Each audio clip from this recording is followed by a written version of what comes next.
Welcome to the Bible Weaver, where ancient voices rise again, weaving stories of fire, faith, and the quiet that follows the storm. If you have ever felt abandoned by heaven, if you have prayed and the only answer was silence, then this story is for you. It is not a tale of conquest or glory, but of loneliness, exhaustion, and the strange mercy of a whisper. This is the story of Elijah, the prophet who called down fire, yet discovered that God's greatest power was not in flame, but in stillness. The age of kings had come, and with it an empire of noise. The northern kingdom of Israel had traded its faith for convenience. Altars to forgotten gods rose on every hill.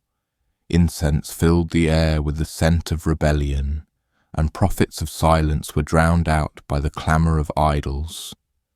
King Ahab ruled from his palace of ivory and stone, but it was his queen, Jezebel, whose will turned the people's hearts.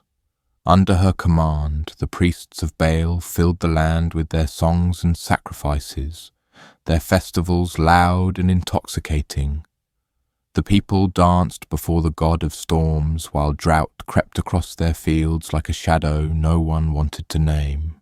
The heavens closed, the earth cracked, and still the people chanted for rain from a sky that no longer listened. It was into this silence that a single man stepped, a wanderer from the wilderness of Gilead.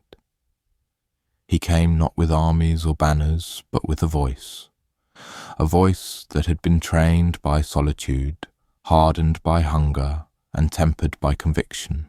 His name meant, "My God is the Lord," but his life would prove how hard it is to believe that when the world forgets.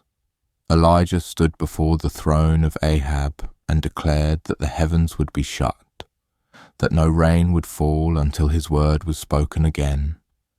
And then he vanished into the wilderness, leaving behind a kingdom that scoffed at the idea of judgment. Days became weeks, weeks became months. The rivers shrank, the grass turned grey, and the laughter in Jezebel's courts began to fade. Somewhere beyond the reach of soldiers and spies, Elijah waited beside a brook called Cherith. The water was clear, cold, and temporary, like all things meant only for a season. He lived there in obscurity, fed by ravens, sustained not by luxury, but by trust.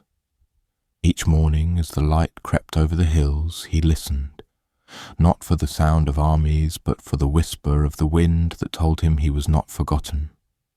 When the brook dried, he moved on, guided not by maps, but by faith. The drought had swallowed the land, and with it the arrogance of kings. Fields lay empty, children cried for bread, and even the priests of Baal found their voices hollow. In a foreign village, a widow waited to die. Her jar held only a handful of flour and a few drops of oil. Yet through Elijah, the impossible happened. The flour did not run out, the oil did not fail, and the small room of that humble home became a sanctuary in a starving world. Still, even miracles cannot quiet the loneliness of a prophet. He carried the weight of a nation's disbelief on his shoulders, and the silence of God began to feel heavier than the drought itself. Then came the fire. After years of hiding, Elijah returned to the world he had left behind. He climbed Mount Carmel, where the altars of Baal stood blackened by ash and pride. There, under a sky that had forgotten rain, he challenged the false gods of Israel. The priests gathered by the hundreds, their chants echoing off the cliffs. They danced, they cut themselves, their cries rising to the heavens. But the heavens remained closed. And then Elijah rebuilt the altar of the Lord, stone by stone, 12 for the tribes that had once been one. He dug a trench, poured water over the offering, a foolish act in a time when water was life, and lifted his eyes to the sky. No words of power, no rituals of display, just a man and a prayer. And the fire came. It fell not like lightning, but like revelation. The flames consumed the sacrifice, the stones, the dust, even the water. The people fell silent. The drought of their hearts broke before the drought of the land. But victory is a fragile thing. The moment it is won, fear comes to claim it. When Jezebel heard of what had happened, her wrath burned hotter than any fire from heaven. And Elijah, the prophet who had stood before kings, fled before the fury of a queen. He ran into the desert, away from the noise, away from the miracle, away from himself. There are victories that leave us stronger, and others that leave us hollow. For all his faith, Elijah could not escape the exhaustion that follows glory. He had called down fire, but could not quiet the storm within his own soul. He collapsed beneath a broom tree, his body trembling, his spirit spent. He wanted to disappear, to let the wind cover him in dust and end the weight of being chosen. And yet, even in despair, God does not forget the weary. He slept, and when he woke, bread lay beside him, warm and fresh, baked by unseen hands. Water waited in a jar nearby. He ate, drank, and fell asleep again. Sometimes mercy looks like rest. Sometimes the miracle is simply waking up. When he rose, he found strength enough for the journey ahead. He walked 40 days through the wilderness, not towards safety, but toward encounter. Every step took him deeper into solitude, closer to the place where even words fail. At last he reached a mountain, not just any mountain, but the same range where Moses had once seen fire that did not consume. There, Elijah entered a cave, seeking shelter not from danger but from meaning. He waited, and the silence waited with him. The cave was dark, and the air inside was still. Outside, the world burned under a sun that showed no mercy, but here, within these stone walls, time itself seemed to stop. Elijah sat in the silence, his back against the cold rock, his mind heavy with questions that had no answers. The victories of yesterday felt like dreams fading with the dawn. The fire on Mount Carmel, the falling rain, the cries of a nation returning to faith. All of it now seemed distant, swallowed by fear and weariness. He had thought that after fire came peace, that after proof came belief, that after obedience came rest. But none of it had come, and so in the emptiness he waited, for understanding, for purpose, for God. Outside, the wind began to stir.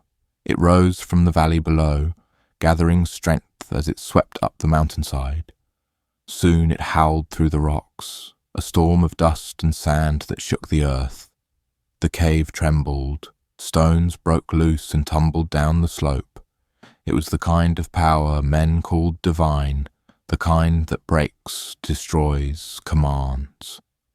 But in the roar of the wind, Elijah felt nothing of the presence he sought. The power was there, but not the peace. Then came the trembling. The ground beneath him quaked, splitting stone, rattling the mountain to its heart, the air filled with the groan of shifting earth. He pressed his hands against the wall, steadying himself as the mountain roared its ancient anger. And still, no presence, only noise. When the shaking ceased, a fire came next. It leapt across the horizon like a wave of living light, filling the sky with flame and heat. The air shimmered, the rock glowed red. The cave mouth glared like the eye of the sun itself. It was beautiful. It was terrible.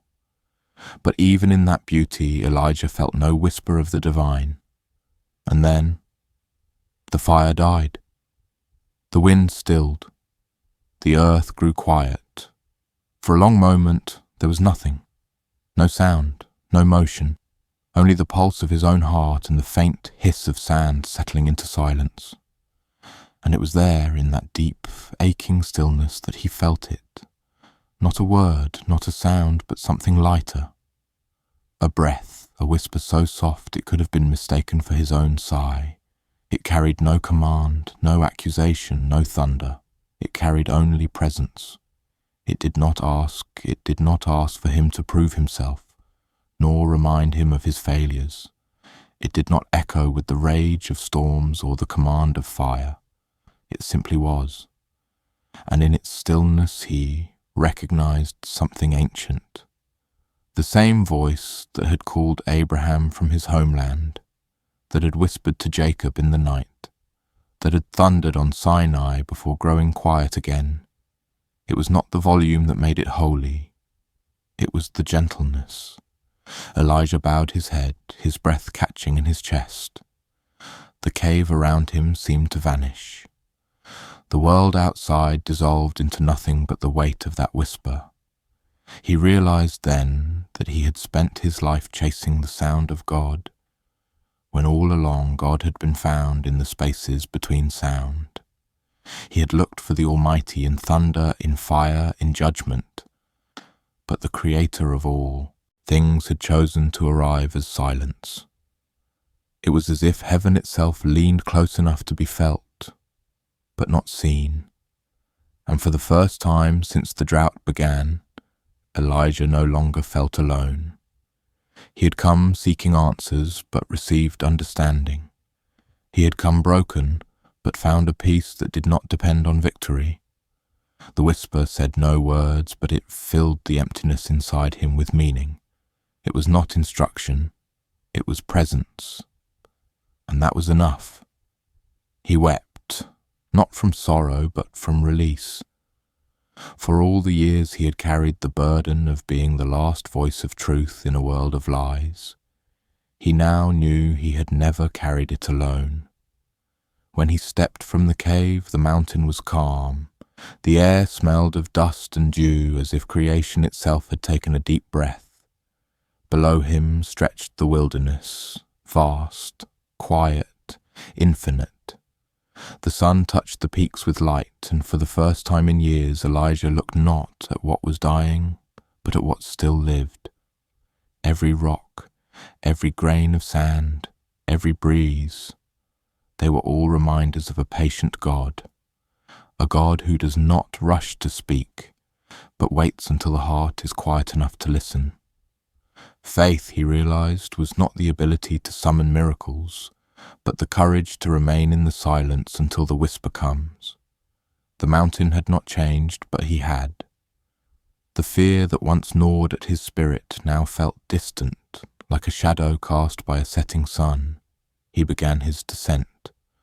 The wind followed him, gentle now, tracing his path down the slope like an invisible hand. The stones that had once trembled beneath his feet now seemed steady, welcoming. At the base of the mountain the world waited as it always had. No louder, no kinder, but somehow it no longer felt empty. Elijah walked through the desert, the sand warm under his feet, the air still humming with the echo of that divine whisper. He did not rush. Every step was prayer, every breath communion. For the first time the silence was not his enemy, it was his companion. He found a stream hidden among the rocks, thin, fragile, but alive. He knelt beside it, cupped the cool water in his hands and let it wash the dust from his lips. He remembered the brook Cherith, the widow's house, the mountain of fire. All of it now formed a single thread, woven through his life like the unseen pattern of a master's hand. He understood that the drought had not been punishment, it had been preparation, that the loneliness was not exile, it was training, that even fear had been a teacher, showing him that the true strength of a prophet is not in his voice, but in his ability to listen. By the time he returned to the valley, his face had changed. There was still dust in his hair and weariness in his bones, his eyes carried a light that was not of this world.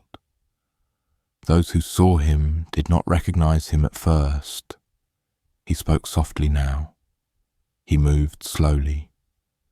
He no longer sought to prove, only to be faithful. And when he prayed, the words were few. But heaven seemed to lean closer every time he spoke. The years that followed were quieter, but not without wonder. He would walk from village to village, a lone figure wrapped in a simple cloak, his presence both feared and revered. Children would watch from doorways, whispering stories of the man who once called down fire from the sky. But Elijah carried no fire now. He carried peace. In one village he saw the fields begin to bloom again. The rains had returned, and the earth responded with life so green it hurt the eyes. He smiled, realizing that even after drought, the soil never forgets how to hope. He found joy not in spectacle, but in stillness, in the rhythm of a child's laughter, in the quiet rustle of leaves in the evening wind. The world no longer seemed like a battlefield. It was a sanctuary. He no longer chased the voice of God, because he had learned that it was never far. It lived in the breath between heartbeats, in the pause before a word, in the peace that follows surrender. Elijah had come to learn that the God who once spoke through storms now spoke through silence, and that the silence itself was holy. Years passed, and time, as it always does, softened the sharp edges of memory. The land healed, rain returned to the soil, the rivers swelled once more with the laughter of life. Children played in fields that had once turned to dust, and the songs of shepherds echoed again across the valleys. The kingdom moved on, but Elijah remained, a living reminder that God had not only spoken once, but continued to speak in every breath of wind, in every quiet act of faith. He grew older, his beard white like desert ash, his steps slower, but his gaze steady as the horizon. He no longer sought the roar of heaven. He had learned that eternity often moves without noise. The prophets who came after him called him teacher. The kings called him mystery. But to those who met him along the road, he was something else. A man at peace with the invisible. He no longer feared silence. He welcomed it. For he had discovered that silence was not the absence of God, but the echo of his closeness. In the evenings he would sit atop a hill, watching the sun sink into the earth. The light would turn golden, the sky would stretch wide, and for a few brief moments he could almost see heaven touching the horizon. Sometimes a boy would find him there, a quiet, thoughtful soul named Elisha. The young man had followed Elijah for many years, learning not from sermons or miracles, but from the way the old prophet listened. Elijah saw in him the same fire that had once burned within his own heart, but gentler, steadier, like a flame meant not to dazzle, but to endure. He spoke little to the boy, for words can only teach so much. Instead, he showed him how to hear, how to listen not just with ears but with the heart that beats beneath them. When they walked together through the villages, Elisha would often notice how people turned to watch the old man pass. Some would bow their heads, others would whisper. But Elijah barely seemed to see them. His eyes were always somewhere far away, not lost, but anchored in something beyond sight. The years of solitude had carved his soul into a vessel, and it carried a quiet light that the world could neither understand nor extinguish. Then one morning Elijah awoke with a peace that felt like completion. The air itself seemed to hum with expectancy, as if the earth had sensed that a chapter was coming to its close. He rose before dawn, his robe worn thin by years of travel, his staff smooth beneath his hand. Elisha followed, and together they began a journey that neither fully understood, yet both knew was sacred. They crossed the familiar paths of their ministry, the towns, the rivers, the quiet plains. At each place Elijah stopped and looked back, as though saying farewell not just to the land, but to the moments that had defined him, to the brook that once fed him in his loneliness, to the mountain that once burned with fire, to the silence that once spoke more clearly than thunder. Every stop was a memory, every step a benediction. When they reached the Jordan, the river shimmered under the morning sun, calm, patient, ancient. Elijah stood at its edge, and the water lapped gently at his feet. He struck the surface with his cloak, and the river parted, not violently, but as though it recognized the one who had walked with God. The two men crossed on dry ground, their reflections trailing behind them in the divided water. On the far side, the world felt different, lighter, quieter, as though heaven itself had drawn nearer. They walked in silence. The air was still, the sky vast and clear. Then, somewhere above the horizon, a shimmer of light began to move. It was faint at first, like the gleam of the morning star, but it grew, brighter and brighter until the world seemed awash in radiance. Elisha stopped, his breath caught between awe and fear. The sound was not thunder nor wind, but something like music, notes too pure for human ears resonating in the heart rather than the air. The light descended, swirling, dancing, alive. It took form, a chariot of fire drawn by horses not of flesh but of flame.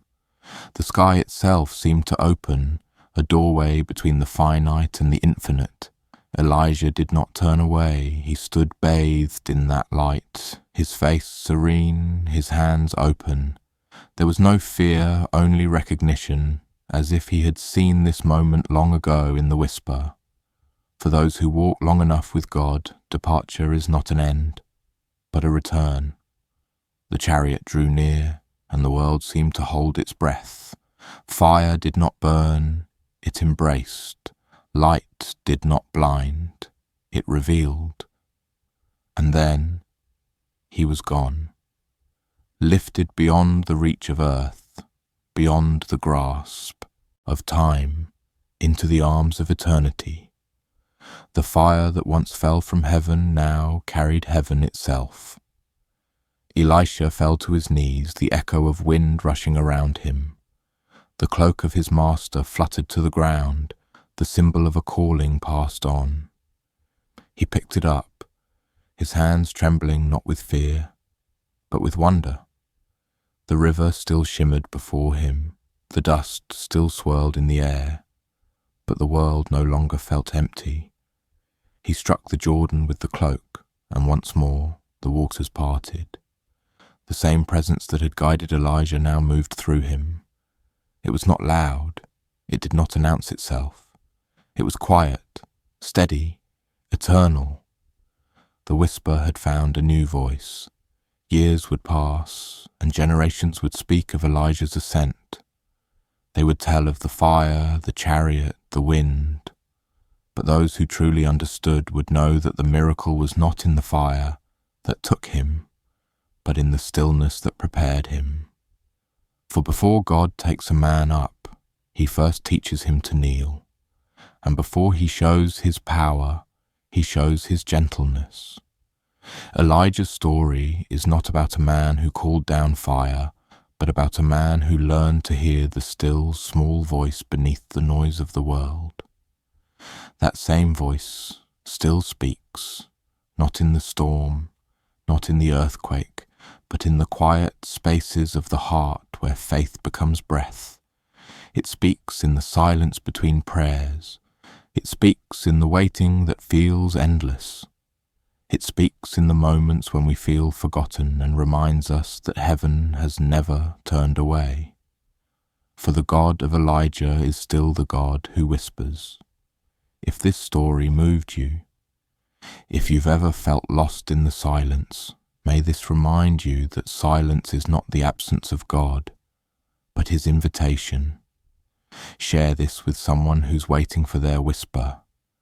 And if you believe that faith still burns quietly in the hearts of men, subscribe to the Bible Weaver, where ancient stories still breathe through the fire and hope still speaks in the stillness.